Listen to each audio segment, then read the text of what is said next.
Joyeux Hanouka, Hanouka Sameach. Cette semaine, je voudrais revisiter le miracle de Hanouka. Et pour cela, je voudrais commencer par me poser une question. Qu'est-ce qu'on recherche vraiment dans la vie? La plupart des gens, ce qu'ils ont envie dans la vie, ils ont vraiment envie de se faire remarquer. Ils ont envie de sortir de l'ordinaire, d'être spéciaux, géniaux, d'être des VIP, des célébrités, qu'on les remarque, qui soient plus intéressants que la moyenne normale. Et on voit que ça marche très très bien. Regardez juste les émissions à la télé, toutes ces émissions de télé-réalité, Love Story, American Idol ici, Star Academy en France. C'est toutes des émissions où des gens, ils ont tous envie d'essayer de se faire remarquer. Pourquoi? Parce que tout simplement, c'est dans la nature humaine. On a tous envie d'être des super-héros, des super-héros. On a envie d'être une super maman, un super papa, un superbe employé, une femme admirable, un mari de folie. On a tous envie comme ça d'avoir des superlatifs quand on parle de nous. On a tous ce désir très important, très fort en nous de vouloir devenir important. Et comment on devient important? Qu'est-ce que c'est être important? Est-ce que vous êtes important quand vous avez un jet privé? Ou est-ce que vous êtes important parce que vous avez 10 000 fans sur votre page de Facebook? C'est quoi être important? C'est avoir un bon compte en banque, faire la une d'un magazine? Alors, la fête de Hanouka, et c'est ça notre chance, elle va venir ici et nous donner le secret, comment devenir quelqu'un de spécial, comment devenir quelqu'un de remarquable. Et pour cela, il va falloir qu'on rappelle l'histoire de Hanouka. L'histoire de Hanouka, elle s'est passée il y a 2300 ans. Les Juifs habitaient en Israël, ils avaient le temple, ils vivaient en paix, ils avaient l'harmonie, ils avaient des commerces, donc la prospérité, jusqu'à ce que Alexandre le Grand vienne, décide de conquérir Israël et commence à détruire un peu leur judaïsme. Mais Alexandre le Grand n'était pas, et bien sûr il était agressif parce que c'était un guerrier, mais il n'était pas agressif au sens du terme où il va aller les forcer à faire quelque chose. Il essayait de les diriger à de plus respecter le judaïsme, mais il n'était pas encore aux punitions et aux réprimandes. Jusqu'à ce qu'arrive Antiochus, qui va le remplacer. Et Antiochus, quand il commence à régner, c'est le vrai antisémite profond, qui n'a aucune tolérance. Il commence par détruire le Beth Amikdash, le temple. Après, il leur interdit de faire les fêtes. Bien sûr, Rosh Chodesh, pourquoi? Parce qu'il essaye de leur briser le calendrier juif. Si tu n'as pas le calendrier juif, tu ne peux plus suivre et faire toutes les fêtes du calendrier juif. Il leur interdit de faire le Shabbat, et chaque fois s'il attrape quelqu'un en train de faire Shabbat ou les fêtes, la peine de mort. Brit Mila, la peine de mort. Étudier la Torah, la peine de mort. Les rouleaux du Sefer Torah, il les fait brûler. Le cochon, il l'égorge sur le misbéach, l'autel, et donc il obligeait aussi certains juifs à manger de ce cochon. Tout cela dans le but de défier Dieu et de faire abandonner aux juifs toutes leurs pratiques. Et bien sûr, ça allait beaucoup plus loin. Si quelqu'un s'habillait comme un juif, eh ben, il mourait tout de suite. Donc, on dit que les juifs, ils ont commencé à s'helléniser. Ça veut dire ils devenaient des hellénistes, ils devenaient un peu comme cette population grecque qui les avait envahis parce qu'ils avaient peur de mourir. Donc, ils changeaient leur nom. Yehoshua devenait Jason. Je sais pas, les autres prénoms, vraiment, il n'y a pas de vraiment de correspondance. Mais chacun avait pris un prénom non juif, entre guillemets. Et chacun commençait à s'habiller et à se comporter comme des non-juifs. Donc, ils avaient perdu leur identité juive. Jusqu'à ce qu'un homme qui s'appelait Matityahu, un peu comme le chanteur, à part que lui, il a gardé la barbe, jusqu'à la fin de sa vie. Donc, Matityahu, lui, il avait 5 fils. Et lui et ses 5 fils ont décidé de se révolter. Ils habitaient dans le petit village de Modine, qui existe toujours en Israël. Et ils ont commencé à décider de faire une guérilla pour ne pas se faire attraper et se cacher dans des grottes. Ils étaient affamés, pas armés, mais ils étaient déterminés à sauver cette lumière du judaïsme. Ils voulaient pas laisser tomber et ils étaient prêts à risquer leur vie pour ça. Doucement, doucement, tous les autres juifs au début étaient contre eux, leur disaient mais vous allez à cause de vous, on va tous mourir, on va avoir des représailles, ne nous faites pas ça. Mais Matityahu et ses fils ont quand même décidé de tenir bon parce qu'ils disaient écoute, on sait qu'on fait la chose qui est juste. Même si tout le monde est contre nous, on fait ce qui est juste. Et donc, ils ont réussi à convaincre d'autres personnes de les joindre pour battre l'armée de Antiochus. Et ils ont réussi, petit à petit, vont réussir à battre l'armée, même ce qui paraît impossible va devenir possible. Ils avaient un cri de guerre qui s'appelait, d'abord on les appelait les Maccabis, c'était d'ailleurs leur nom qui était aussi gravé sur leur bouclier. Pourquoi Maccabis? Ce sont les premières lettres de la phrase Mi Kamocha Baelim Hachem. Qui est comme toi, ô Dieu? Vraiment, ils essayaient de dire à Hachem, on sait que nous, on peut pas physiquement dans ce monde réel, dans la logique, on n'arrivera pas à les battre. Mais qui est comme toi, oh Dieu? Personne ne peut te battre, Dieu. Personne ne peut te remplacer. Donc peut-être toi, Dieu, tu peux venir et tu peux nous aider. Et donc, c'était leur cri de guerre aux Maccabim. Et ils vont réussir à battre cette énorme armée. Maintenant, attention, l'histoire de Hanouka se passe sur plus d'une dizaine d'années. Nous, on l'a faite en 8 jours, mais c'est une histoire qui se passe sur plusieurs années. Et donc, à la fin, ils arrivent à vaincre l'oppresseur, à rentrer dans le Beth Amikdash, à le laver, et ils veulent rallumer la menorah. Et ils cherchent partout pour essayer de rallumer la menorah. Impossible de trouver de l'huile pure. L'huile était dans des cruches, scellée avec le sceau du grand prêtre, du Kohen Gadol, et ils n'arrivent pas à trouver aucune cruche. Jusqu'à ce que ils arrivent vraiment à trouver une petite cruche, qui est une cruche d'huile d'olive scellée, mais elle ne va durer qu'un jour. Maintenant, pour fabriquer de l'huile d'olive, ça prenait au minimum 7 jours. Pourquoi? Parce que il fallait aller dans le nord du pays, presser l'huile à froid. Il y avait une certaine manière de le faire. Le Kohen, il y avait un Kohen, quelqu'un, il y avait de la supervision, entre guillemets cachère, qui devait vérifier, le sceller, le ramener au temple. Donc tout ce chemin, il n'y avait pas encore les voitures, ni les trains, donc ça allait très lentement. Et donc ça prenait en tout, on va dire, 8 jours pour récupérer de l'huile. Et pourtant, ils savent que leur cruche ne va pas durer plus qu'un jour, mais quand même, ils disent on essaye. C'est pas grave, on le fait, on allume. Et donc ils allument la menorah.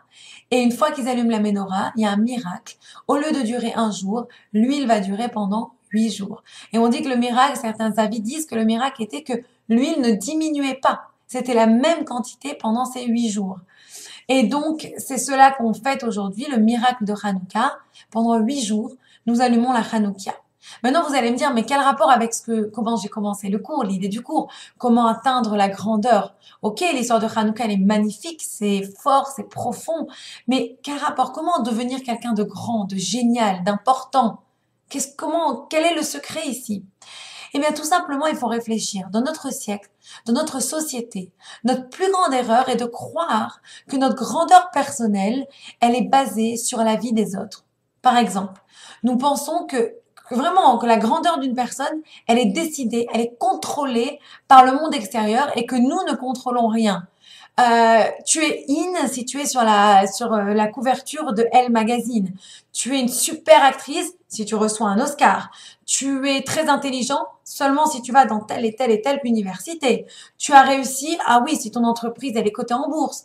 Si vous remarquez, quand tu as du succès dans ce monde, dans cette société dans laquelle on vit, c'est toujours basé par rapport aux autres, par rapport à l'opinion des autres sur toi. Et tout est question d'apparence. Ton succès est question de ton apparence. Et les gens, ils ont compris ça. Et pour apparaître, pour avoir du succès, ils vont carrément changer leur apparence. On va s'habiller d'une certaine manière parce que ça passe un certain message. On va parler d'une certaine manière. On va habiter dans certains quartiers, pas d'autres. Bref, on essaye de donner le change pour qu'on soit considéré comme des importants. Puisque être important dépend des autres et est contrôlé par les autres. Pourtant, la Torah, elle est complètement contre cette idée. Parce qu'on a l'opportunité de devenir quelqu'un d'important tous les jours, à tout moment. Les occasions se présentent à notre porte tout le temps. Comment? Tout simplement parce que être génial, être important d'après la Torah, ça dépend de notre réponse face à une épreuve, face à un challenge. Ce n'est pas ce qui se passe face au monde, non, c'est tout de suite face à nous. Comment nous allons réagir quand nous sommes face à une épreuve ou à un challenge. Et dans notre vie, on a tous des épreuves, des challenges où ça peut être des tentations, de la cupidité, de l'envie, des désirs, peut-être pas des bons désirs, mais on a le désir, ou bien des opportunités. Et on a tous des opportunités de faire des erreurs, des mauvaises choses. On a tous ce choix-là. Mais rappelez-vous, c'est comme les Maccabim. Nous aussi, on vit dans des petites grottes. On vit dans notre petit monde, dans notre petite oh, je vais arriver à le prononcer celui-là, microscope. Non, je vais pas réussir à le prononcer. Et nous sommes tous affamés. Mais affamés de quoi dans notre époque de spiritualité? Matatiaou et ses fils, eux, ils étaient affamés vraiment au sens propre du terme. Nous sommes affamés de spiritualité. Et eux, ils étaient mal armés pour se battre. Ils avaient vraiment peu d'armes. Et nous aussi, on est mal armés. Mais pourquoi? Pour faire face aux épreuves de ce monde. Faire face à tous ces choix qu'on a et être sûr qu'on fasse le bon choix. C'est très difficile quand tout le monde a un choix où la société, elle va dans un sens contraire au nôtre. Et Hanouka, il nous donne le secret de ça. Pour devenir quelqu'un d'important, il faut choisir pour faire le bon choix, pour répondre à ces épreuves, ces tentations. Trop souvent, nous nous complaisons dans nos petites habitudes, nos excuses pour abandonner la bataille et ne même pas se battre. Mais devenir quelqu'un d'important, d'après la Torah, quelqu'un de génial, c'est d'être capable de sacrifier sa vie. Mattityahu et ses fils, ils étaient capables de mourir rien que pour sauver tout le peuple juif, pour que le peuple juif puisse continuer à faire sa religion. Pourquoi? Pour la simple et bonne raison que c'était le bon choix. C'était juste et c'était ce que Dieu voulait. Et même s'il y avait personne pour les applaudir, ils étaient quand même décidés à le faire. Si vous croyez en ce que vous faites, si vous pensez que ce que vous faites est bon, alors vous ne devez pas vous préoccuper du choix et du jugement d'autrui. Parce que si c'est le désir de Dieu, alors tout vous sera possible. Rappelez-vous, nous sommes comme des Maccabis. Qu'est-ce qu'ils ont dit, les Maccabis? Ils ont dit Mika Mocha Baelim Hashem, qui est comme toi, oh Dieu. Ils savaient très bien qu'on pouvait pas tout faire. Ils savaient très très bien que ils n'avaient pas tout dans leurs mains, mais ils ont quand même essayé. Et le reste, ils le laissent à Dieu. Parce que si toi, tu fais ce que tu peux, qui est dans tes mains, tu es capable de faire, alors sache que Dieu, il fera le reste pour toi. Les Maccabim, ils avaient pas tout ce qu'il fallait pour se battre, ils avaient même pas le nombre, ni l'argent, ni les armes, rien du tout. Et pourtant, ils ont quand même décidé de se battre. Eh bien, Dieu les a aidés, il leur a fait gagner la guerre. Et c'est cela que les sages, ils ont voulu nous enseigner en instituant cette fête. Si vous regardez, c'est une des dernières fêtes qui a été instaurée par les Chachamim, par les sages. Pourquoi? C'est un des derniers miracles connus que nous célébrons dans notre calendrier. Et le miracle, le message, il est très très simple. C'est un peu, si vous voulez, un signe que Dieu il a voulu nous faire, que Dieu il a voulu nous donner avant de nous envoyer en exil. Après ça, le temple a été détruit, nous sommes partis en exil. Et Dieu il a fait ce miracle juste avant. Pourquoi? Parce qu'il voulait qu'on apprenne une leçon de cette histoire de Hanouka, de ce miracle de Hanouka.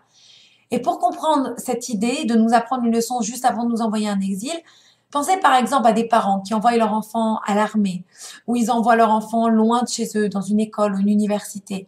Avant de partir, ils vont essayer de donner un petit enseignement, une petite phrase, un petit quelque chose qui va donner la force à leur enfant de tenir quand ils vont être loin de leurs parents et de garder leurs valeurs afin de réussir même loin de la maison. Et c'est un peu pareil. Dieu, quand il a renvoyé, il savait qu'après l'histoire des Maccabim, etc., après le temple qui allait être détruit, les Juifs allaient être envoyés en exil. Alors Dieu, il a fait un miracle. Et pendant ce miracle, il a envoyé une petite idée qui était en fait une idée très très forte, parce qu'il savait qu'on allait bientôt être dans l'obscurité, et dans l'obscurité de l'exil, et qu'on allait avoir besoin de cette lumière de Hanouka, de ce miracle de Hanouka pour nous illuminer notre chemin. Et c'est marrant parce que cette idée, elle est très forte. Pensez à une bougie. Une bougie en plein jour, c'est joli, mais ça sert à rien. La bougie, elle sert quand? En pleine nuit, quand tout est noir. C'est là qu'on a besoin de la bougie. C'est là que ça doit illuminer le monde. Et donc, Dieu, il nous a donné ce petit secret qui va nous illuminer aujourd'hui dans notre exil. Et c'est quoi le secret de Hanouka? C'est justement qu'on doit avoir du courage.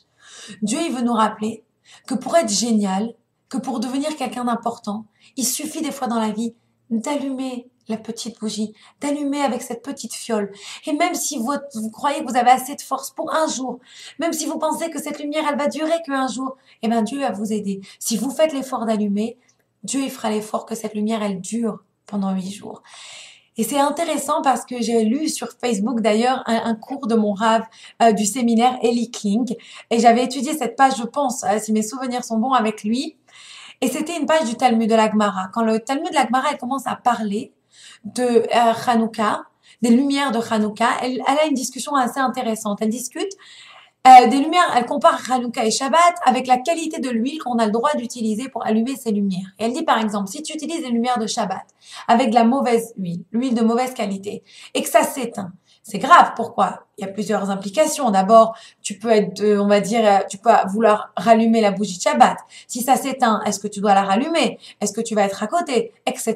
Et c'est les mêmes questions qu'on va se poser pour Hanouka. Si tu utilises la mauvaise huile et que la bougie, la flamme s'éteint, la mèche s'éteint, est-ce que tu vas devoir rallumer ou pas rallumer?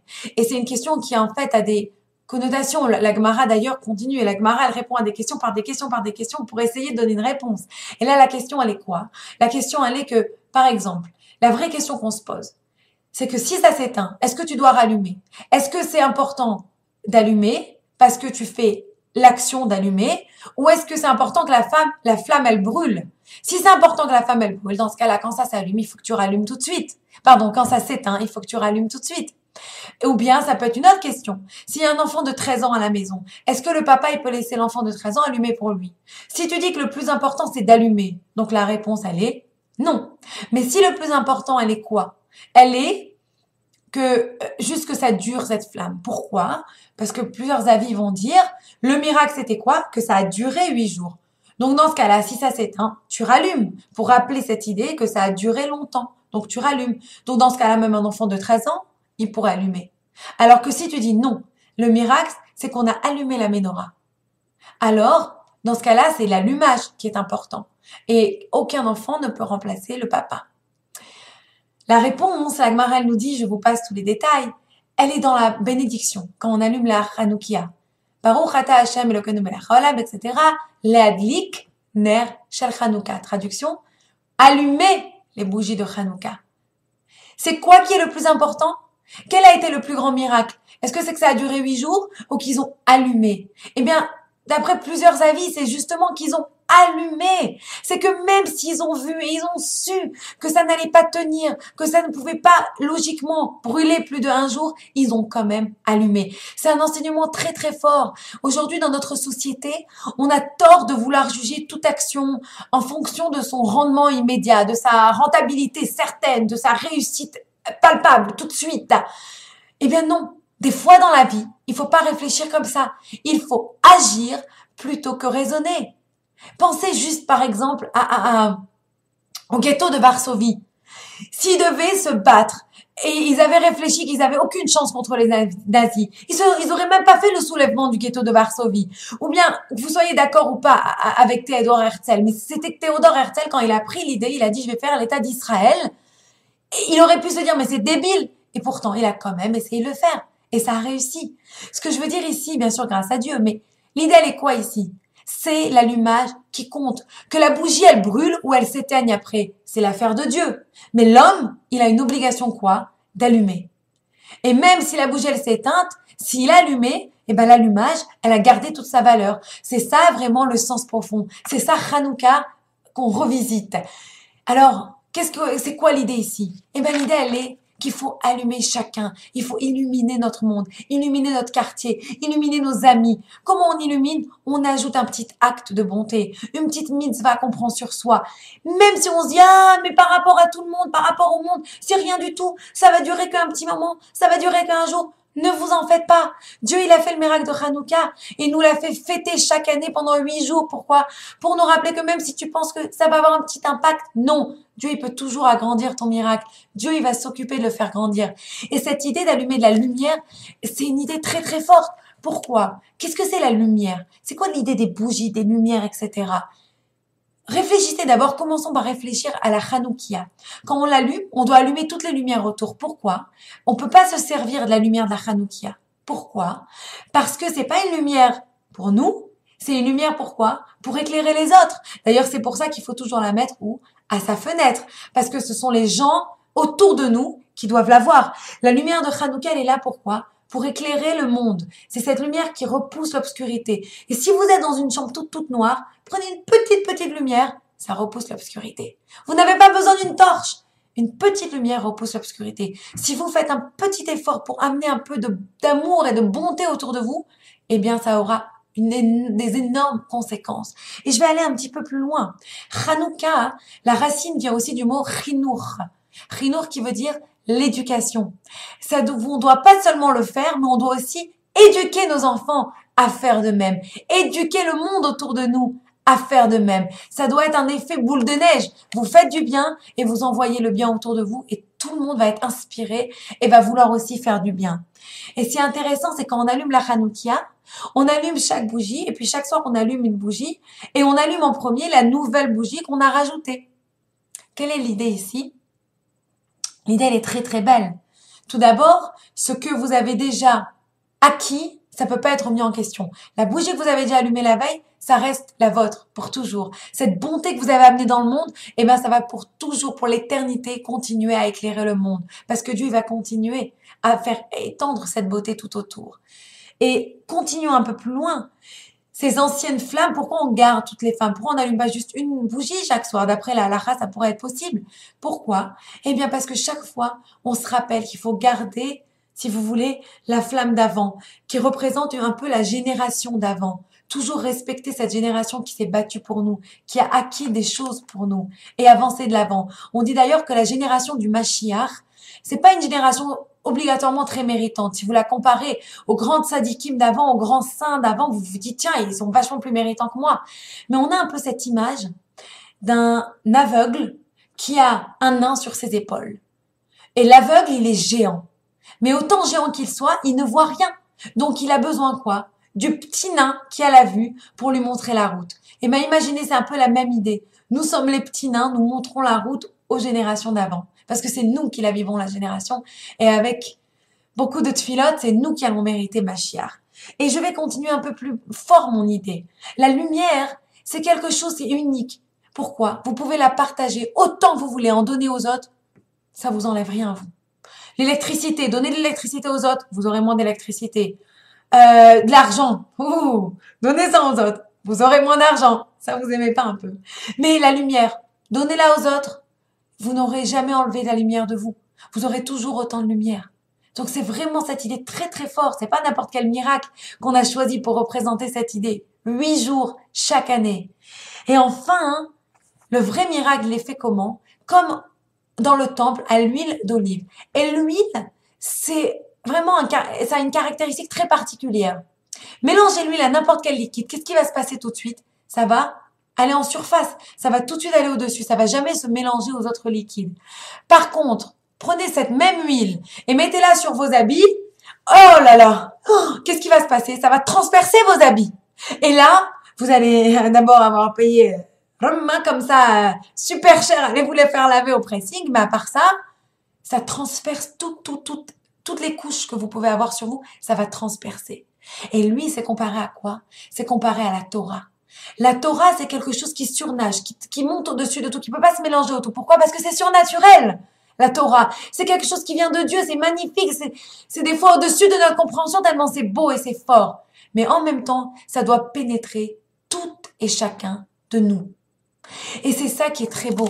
Et c'est ça qui est très très fort. C'est ce miracle qui est surnaturel. C'est toute l'idée du peuple juif. Le peuple juif, c'est en même temps illogique parce qu'on n'aurait même pas dû être là. On a tellement souffert des persécutions et des problèmes et des choses, mais on est là. On est toujours là. Pourquoi? Parce qu'on a été imprégné de cette huile, de cette Torah là qui est autour de nous et que chaque année nous avons ces fêtes là qui nous rappellent les vraies valeurs. C'est quoi les vraies valeurs? Eh bien, dépendre, devenir quelqu'un d'important. Ça ne dépend pas de l'opinion extérieure. Ça ne dépend pas combien de votes je vais avoir quand je vais aller chanter à Star Academy. Non. Si je suis quelqu'un d'important, je suis quelqu'un de grand, quelqu'un de fabuleux, de génial, ça ne dépend que de moi. Et comment je le deviens? Eh bien, en répondant correctement aux épreuves que je vais avoir dans ma vie, aux petits challenges qui vont m'entourer, au monde autour de moi. Et je crée des milliers de possibilités chaque jour. Je peux chaque jour devenir une célébrité, mais j'ai pas besoin de l'opinion des autres pour ça. Ça dépend que de nous. Dieu, il veut ce que nous réalisions. Même si on a l'impression d'avoir un tout petit peu d'huile, Dieu il nous rappelle que l'huile est là pour faire continuer à briller notre flamme pendant 8 jours. On est tous des Maccabis.